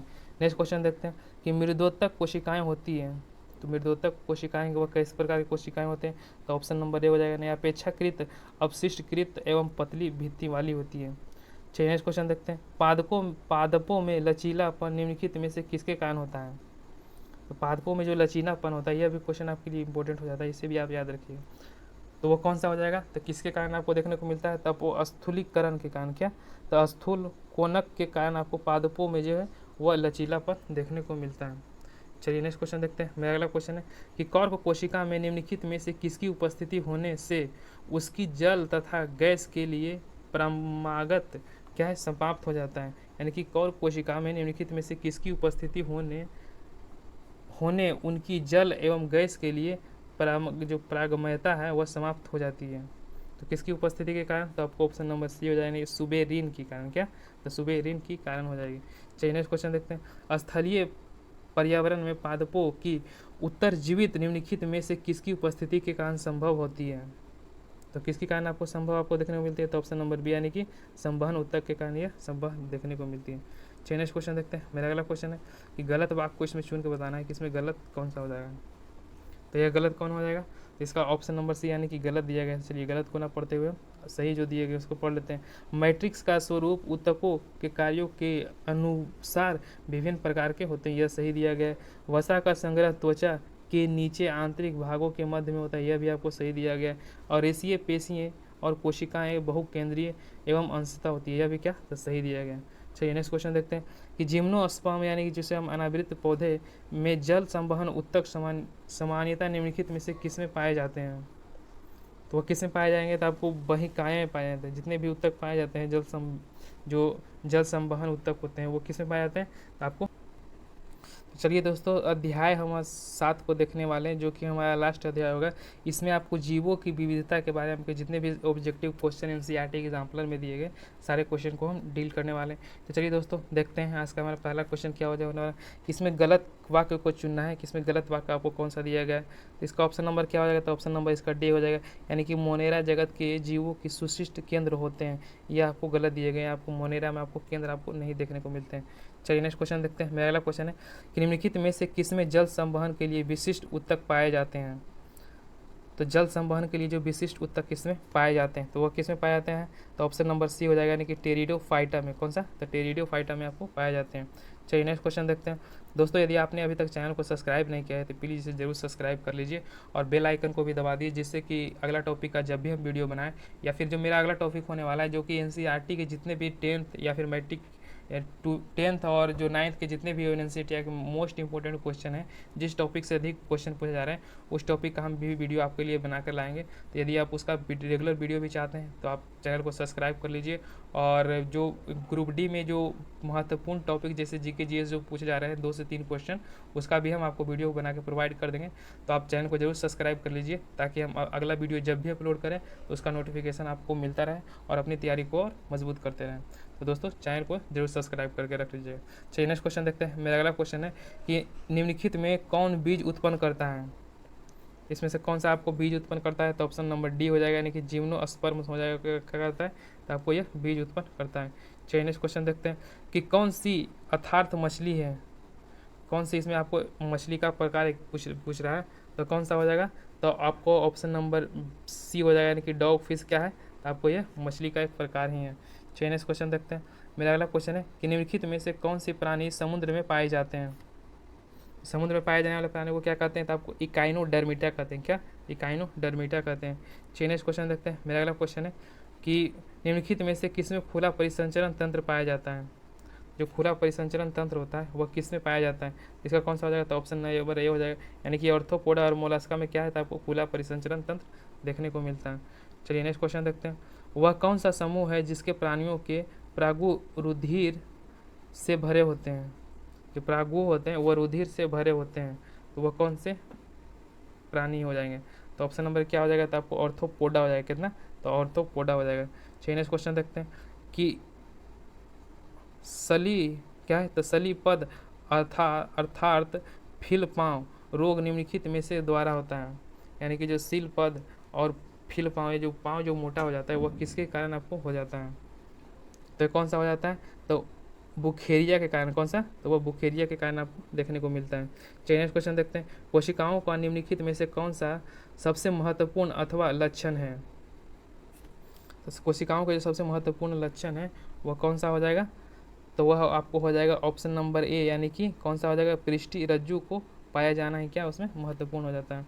चलिए नेक्स्ट क्वेश्चन देखते हैं। मेरा अगला क्वेश्चन है कि निम्नलिखित में से किसमें साल को होता है? ये बताना है कि आपको किसमें साल का आपको पाया जाता है। तो कौन सा हो जाएगा? तो ऑप्शन नंबर सी हो जाएगा, यानी कि पीसीज में पाया जाता है और साथ ही में सरीसृप में आपको दोनों में साल का देखने को मिलता है। चलिए नेक्स्ट क्वेश्चन देखते हैं। आपको गलत कथन चुन के बताना है कि इसमें से गलत कौन सा हो जाएगा। तो इसमें गलत कौन सा हो जाएगा? तो ऑप्शन नंबर डी यानी कि गलत हो जाएगा। स्तनधारी वर्ग के सदैव जरायु होते हैं, अर्थात बच्चों का उससे से जन्म होता है। यह क्वेश्चन आपको सॉरी आंसर क्या है? ये आपको गलत दिया गया, बाकी सब इसमें सही दिया गया। नेक्स्ट क्वेश्चन देखते हैं कि टेरिडोफाइटा का कौन सा अंग नहीं होता है? जो टेरिडोफाइटा के जो समूह में जो आते हैं, जितने भी वर्ग आते हैं, जो जीव आते हैं, उसमें से उसमें कौन सा समूह नहीं होता है? तो वह कौन सा हो जाएगा? तो आपको पुष्प उसमें नहीं देखने को मिलता है। किसमें? तो टेरिडोफाइटा में। पेरीफेरा संघ के सदस्य होने का पहचान क्या है? जितने भी पेरीफेरा संघ है के सदस्य उसके होने का जो मुख्य पहचान है वह क्या है? तो क्या हो जाएगा? तो ऑप्शन नंबर ए हो जाएगा, यानी कि अस्पंजिला हो जाएगा। क्या? यानी कि वह अस्पंजिला होते हैं। चलिए नेक्स्ट क्वेश्चन देखते हैं। मेरा अगला क्वेश्चन है वाला कि कौन सा एक जलीय प्राणी नहीं है? आपको इसमें कौन सा एक जलीय प्राणी नहीं होगा? तो आपको कौन सा हो जाएगा? फैलेरिया है जो आपको जलीय प्राणी नहीं हो जाएगा। चलिए नेक्स्ट क्वेश्चन देखते हैं। एम्फीबियनों में नहीं होता है, तो एम्फीबियनों में आपको क्या नहीं होता है? तो आपको साल किसमें नहीं देखने को मिलता है। चलिए नेक्स्ट क्वेश्चन देखते हैं। मेरा अगला क्वेश्चन है कि बिना केंद्र एवं कोशिकाओं वाले जीव कौन से वर्ग में आते हैं? जिसमें बिना केंद्र हो, कोशिकाओं भी नहीं हो, वह कौन से वर्ग में आते हैं? तो कौन से वर्ग में आते हैं? तो ऑप्शन नंबर बी हो जाएगा, यानी कि साइनोबैक्टीरिया और आर्को क्या है? तो आर्क बैक्टीरिया के अंतर्गत वह आते हैं। चलिए नेक्स्ट क्वेश्चन देखते हैं। मेरा अगला क्वेश्चन है कि निम्नलिखित में से कौन सा जीवों के वर्गीकरण के लिए लक्ष्य मापदंड नहीं है? तो कौन सा आपको लक्ष्य मापदंड नहीं होगा? तो ऑप्शन नंबर डी, यानी कि पादप की ऊंचाई, यानी कि ऊंचाई से आप जज नहीं कर सकते हैं कि वह जो पेड़ पौधा या फिर वह जो सजीव है वह किस वर्ग में आता है। चलिए नेक्स्ट क्वेश्चन देखते हैं कि प्रोटोकार्डिक्टा का जो विशिष्ट लक्षण नहीं है, जो प्रोटोकार्डिक्टा है उसका विशिष्ट लक्षण इसमें कौन सा नहीं है? तो ऑप्शन नंबर सी, यानी कि संघी पाद इसमें विशिष्ट लक्षण नहीं हो जाएगा। बाकी सारे कितने? तो आपको विशिष्ट लक्षण इसमें दिए गए हैं। चलिए नेक्स्ट क्वेश्चन देखते हैं। मेरा अगला क्वेश्चन है कि इकाइनोडर्मेटा का चालन अंग होता है। तो इकाइनोडर्मेटा का चालन अंग क्या हो जाता है? तो आपको ऑप्शन नंबर ए हो जाएगा, यानी कि नाल पद हो जाएगा। चलिए नेक्स्ट क्वेश्चन देखते हैं कि कोरल प्रवाल क्या होता है। जो कोरल प्रवाल होती है वह क्या होता है, तो क्या हो जाएगा, तो इसका ऑप्शन नंबर डी हो जाएगा, यानी कि निबा कॉलोनी में रहने वाले नाइडोरियम के जो संघ होते हैं उसे क्या कहते हैं, तो कोरल प्रवाह उसे कहते हैं। नेक्स्ट क्वेश्चन देखते हैं कि जीवों का वैज्ञानिक नाम पद्धति का व्यवस्था किसके द्वारा प्रस्तुत किया गया था। तो जीवों का जो वैज्ञानिक नाम पद्धति है वह किसके द्वारा प्रस्तुत किया गया था, तो किसके द्वारा किया गया था, तो आपको ऑप्शन नंबर बी हो जाएगा, यानी कि कैरोलस लिनियस के द्वारा यह किया गया था। नेक्स्ट क्वेश्चन देखते हैं कि 2 प्रकोष्ठ वाला हृदय किसमें पाया जाता है, तो किस में पाया जाएगा 2 प्रकोष्ठ वाले हृदय, आपको ऑप्शन नंबर बी यानी कि वह मछली में पाई जाती है। चलिए नेक्स्ट क्वेश्चन देखते हैं। मेरा अगला क्वेश्चन है कि संपूर्ण रूप से उपस्थियों का बना कंकाल किस में होता है। जो संपूर्ण रूप से उपस्थियों की जो बना कंकाल होता है वो आपको किस में देखने को मिलता है, तो आपको सार्क में, कौन सा, वह सार्क हो जाएगा। चलिए नेक्स्ट क्वेश्चन देखते हैं। मेरा अगला क्वेश्चन है कि निम्नलिखित में से कोई एक एनिलिडा प्राणी का नहीं है। इसमें से कौन सा एक है जो आपको एनिलिडा प्राणी का नहीं है, तो आर्चिन हो जाएगा क्या, तो आपको आर्चिन हो जाएगा, तो आपको एनिलिडा का प्राणी का नहीं है। लेकिन नेरिस हो गया, केचुआ हो गया, जोक हो गया, ये सब क्या आपको एनिलिडा प्राणी के अंतर्गत आते हैं। यह भी क्वेश्चन आपको इस तरह के क्वेश्चन पूछा जाता है कि कौन सा एनिलिडा में आता है, कौन सा ऑर्थोपोडा में आता है, तो यह क्वेश्चन भी आपके लिए महत्वपूर्ण हो जाता है। चलिए नेक्स्ट क्वेश्चन देखते हैं कि सिस्टमा नेचेरू नामक पुस्तक निम्नलिखित में से किसके द्वारा लिखी गई है, तो वह किसके द्वारा लिखी गई है, तो ऑप्शन नंबर ए हो जाएगा, यानी कि कैरोलस लिनियस के द्वारा वह लिखी गई है। चलिए नेक्स्ट क्वेश्चन देखते हैं। मेरा अगला क्वेश्चन है कि कार्ल वॉर्न लेने का योगदान विज्ञान के किस शाखा से है, तो इनका जो योगदान है वो विज्ञान की किस शाखा से हो जाएगा, तो आपको ऑप्शन नंबर बी हो जाएगा, यानी कि वर्गीकरण से इनका संबंध हो जाता है। नेक्स्ट क्वेश्चन देखते हैं कि वास्तविक अंग किस वर्ग में नहीं होता है, तो वास्तविक अंग है वो किस वर्ग में आपको नहीं देखने को मिलता है, तो आपको ऑप्शन नंबर बी हो जाएगा, यानी कि सेलिन टेंट्रा हो जाएगा, क्या, तो सेलिन टेंट्रा हो जाएगा। चलिए नेक्स्ट क्वेश्चन देखते हैं कि कठोर कैल्शियम से बनी संरचना का कंकाल के रूप में निम्नलिखित में किया जाता है। एक सो इसको हम पढ़ देते हैं, थोड़ा बड़ा क्वेश्चन हो गया कि कठोर कैल्शियम कार्बोनेट से बनी संरचना का कंकाल के रूप में निम्नलिखित में से किसके द्वारा इस्तेमाल किया जाता है, तो किसके द्वारा आपको इस्तेमाल किया जाता है, तो यह ऑप्शन नंबर क्या हो जाएगा, तो ऑप्शन नंबर यानी कि इकाइनोडर्मिटा हो जाएगा। नेक्स्ट क्वेश्चन देखते हैं। मेरा अगला क्वेश्चन है कि निम्नलिखित में से किसकी खंडीय व्यवस्था में विभेदन होता है, तो कौन सा जो खंडीय व्यवस्था में आपको विभेदन किया जाता है, तो ऑप्शन नंबर यानी कि जोक हो जाएगा, क्या, तो आपको जोक हो जाएगा। चलिए नेक्स्ट क्वेश्चन देखते हैं। मेरा अगला क्वेश्चन होने वाला है 30 नंबर क्वेश्चन। वर्गीकीय पदानुक्रम में कुल फैमिली कौन से 2 के मध्य में आती है, तो किसके 2 के मध्य में आती है, आपको गण और वंश के या मध्य में आती है। चलिए नेक्स्ट क्वेश्चन देखते हैं कि पंच जगत पद्धति निम्नलिखित में से किसके द्वारा प्रस्तुत किया गया था, पंच जगत जो पद्धति है वो किसके द्वारा प्रस्तुत किया गया था, तो ऑप्शन नंबर बी हो जाएगा, यानी कि आर व्हिटकर के द्वारा यह प्रस्तुत किया गया था। चलिए नेक्स्ट क्वेश्चन देखते हैं कि सुपरिभाषित केंद्रिका किसमें नहीं पाया जाता है, तो ये आपको किसमें पाया नहीं जाता है, तो आपको ऑप्शन नंबर ए हो जाएगा, नील हरित शैवाल में यह नहीं पाया जाता है। चलिए नेक्स्ट क्वेश्चन देखते हैं। मेरा अगला क्वेश्चन होने वाला है कि जातियों का उद्गम नामक पुस्तक निम्नलिखित में से किसके द्वारा लिखी गई है, जो जातियों का उद्गम नामक एक पुस्तक है वह किसके द्वारा लिखी गई है, तो किसके द्वारा लिखी गई है, तो ऑप्शन नंबर बी यानी कि यह चार्ल्स डार्विन के द्वारा लिखी गई है। चलिए नेक्स्ट क्वेश्चन देखते हैं। मेरा अगला क्वेश्चन होने वाला है और ये हमारा आज का लास्ट क्वेश्चन भी होने वाला है। तो दोस्तों यदि आपने चैनल को अभी तक सब्सक्राइब नहीं किया इसे ज़रूर सब्सक्राइब कर लीजिए और बेल आइकन को भी दबा दिए, जिससे कि अगला वीडियो हम जब भी अपलोड करें तो उसका नोटिफिकेशन आपको रेगुलर मिलता रहे और अपनी तैयारी को और मजबूत करते रहें। चलिए देखते हैं आज का लास्ट क्वेश्चन क्या होने वाला है कि मीना और हरी ने अपने बगीचे में एक जीव देखे।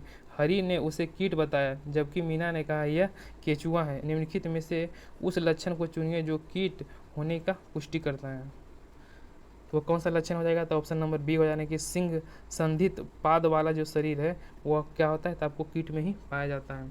चलिए दोस्तों हमने जितना भी इसमें क्वेश्चन दिए गए थे जो कि एनसीईआरटी 9th का जो एग्जाम्पलर का जो इसमें जितने भी क्वेश्चन दिए गए थे हमने सारे को कवर करा दिया।